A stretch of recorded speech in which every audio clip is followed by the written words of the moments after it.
She ran barefoot through the frozen woods, still handcuffed, bleeding, half naked. And she wasn't running towards safety. She was running from a man who hunted humans for sport. This isn't fiction. This happened in Alaska.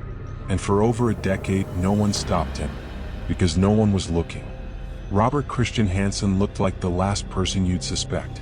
A bakery owner, a churchgoer, a soft-spoken husband and father in Anchorage, Alaska.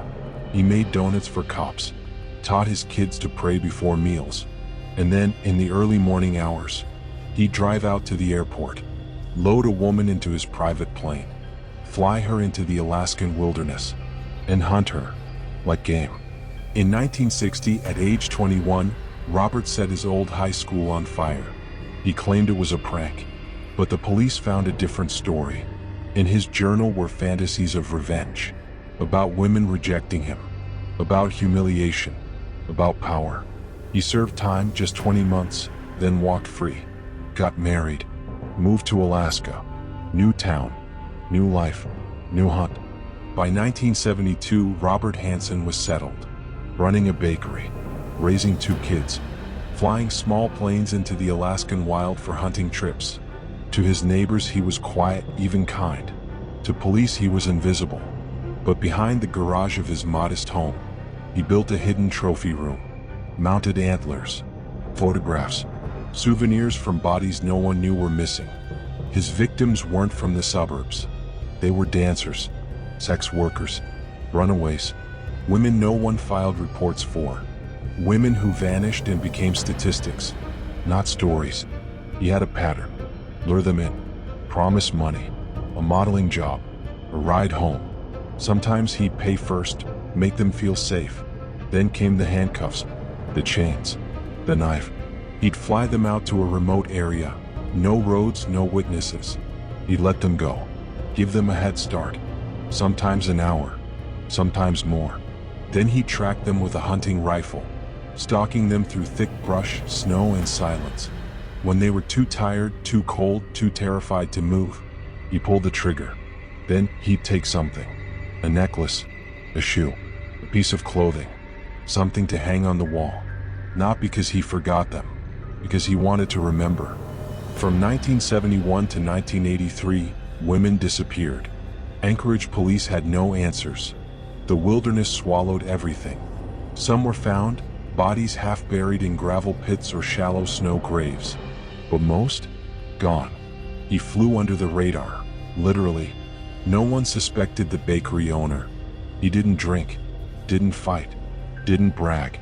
He killed quietly, efficiently, repeatedly. Her name was Cindy Paulson, just 17 years old, a sex worker trying to survive.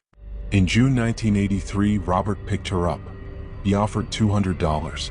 She got in the car. Minutes later, she was chained to a post in his basement, beaten, raped, threatened.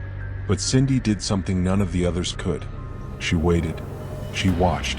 When Hansen left the room, she bolted, ran barefoot, handcuffed, bleeding. She flagged down a trucker, told her story between gasps, described the house, the plane, the scars. At first, police didn't believe her. Too clean, too Christian, too local. But one detective listened, and finally, it broke. The search began. Over days, weeks, months, police uncovered graves. At least 17 confirmed bodies, most buried near the Nick River. They found jewelry, diaries, maps. A single map, marked with 24 X's. Only half have ever been identified. Robert Hansen pled guilty in 1984 to 4 murders. Just 4. He was sentenced to 461 years.